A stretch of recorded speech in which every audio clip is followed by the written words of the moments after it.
वराच्या खाली कुठेतरी कोपऱ्यात किंवा वरच्या बाजूला कोपऱ्यात असं ठेवतो.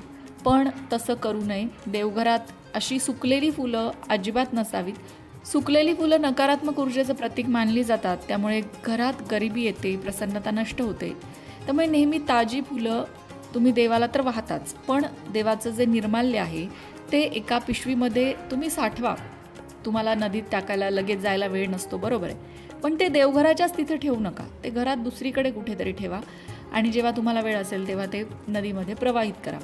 आता चौथी गोष्ट म्हणजे बऱ्याच जणांकडे ना पितरांचे फोटोसुद्धा देवघरात ठेवले जातात. तर श्रद्धेपोटी लोक ठेवतात की आमच्या आजीवर आजोबांवर प्रेम होतं, ते आमच्यासाठी श्रद्धास्थान आहेत, प्रेरणास्थान आहेत, मान्य.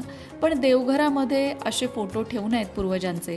त्यांच्यासाठी घरात दुसऱ्या दिशा सांगितलेल्या आहेत वास्तुशास्त्रामध्ये. तर जर तुम्हाला पूर्वजांचे फोटो कोणत्या भिंतीवर लावावे याबाबत कन्फ्युजन असेल, गोंधळ असेल, तर आता नुकतंच आपल्या चॅनलवरती आनंदी वास्तूचे आनंद पिंपळकर सर जे वास्तुतज्ञ आहेत त्यांचा सुंदर पॉडकास्ट झालेला आहे, ज्याला तुम्ही भरभरून प्रतिसाद देताय.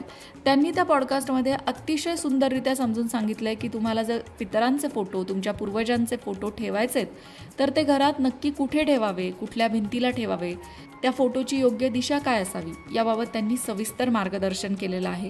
तर तो पॉडकास्ट तुम्ही नक्की बघा. त्याची लिंक तुम्हाला डिस्क्रिप्शन बॉक्समध्ये देत आहोत. आणि फक्त पितरांच्या फोटोबद्दलच नाही, तर घरात लहान मुलांचे फोटो असतील, घड्याळ, कॅलेंडर, या सगळ्याबद्दलच त्यांनी अगदी सोप्या भाषेमध्ये मार्गदर्शन त्या पॉडकास्टमध्ये केलेलं आहे. तेव्हा तो पॉडकास्ट बघायला विसरू नका. आता वळूया पुढच्या गोष्टीकडे, ती म्हणजे धारदार वस्तू. कात्री, चाकू. कधी कधी काहीतरी कापायला लागतं म्हणून आपण देवघराच्या खाली भरपूर कप्पे असतात, एक छोटीशी कात्री ठेवली, काहीतरी ठेवलं असं टोकदार, असं होतं. तर देवघरात कधीही धारदार वस्तू ठेवू नये. कात्री, चाकू, सुई यासारख्या धारदार वस्तू देवघरामध्ये नसाव्या असं वास्तुशास्त्र सांगतं. देवघराच्या साहित्यामध्ये फक्त दिवा, अगरबत्ती, सात्विक वस्तूच असाव्यात. त्यानंतरची पुढची गोष्ट म्हणजे एकाच देवाच्या 2 मूर्ती देवघरामध्ये असू नये. हे सुद्धा बऱ्याचदा होतं. देवघरात एकाच देवाच्या 2 मूर्ती, 2 फोटो ठेवले जातात. विशेषतः मूर्ती असतील तर त्या तर टाळाव्याच, कारण त्यामुळे घराचा समतोल बिघडतो. गणपती किंवा इतर देवांची एकच पण सुंदर मूर्ती असेल तरी पुरेशी असते. आता बऱ्याचदा असं होतं की सासूबाईंची अन्नपूर्णा आणि गणपती होता किंवा बाळकृष्ण होता, लग्न होऊन सून येते, ती पण तिचा बाळकृष्ण आणि अन्नपूर्णा घेऊन येते. मग त्या देवघरामध्ये 2-2, 3-3 मूर्ती होऊन जातात.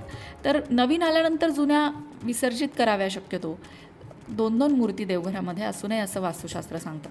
त्यानंतर चामड्याच्या वस्तू. हे तर तुम्हाला माहितीच आहे की मंदिरांमध्ये सुद्धा आपल्याला जेव्हा आपण जातो तेव्हा बेल्ट बाहेर काढायला लावतात, कारण चामड्याच्या वस्तू या आपण देवाजवळ घेऊन जात नाही.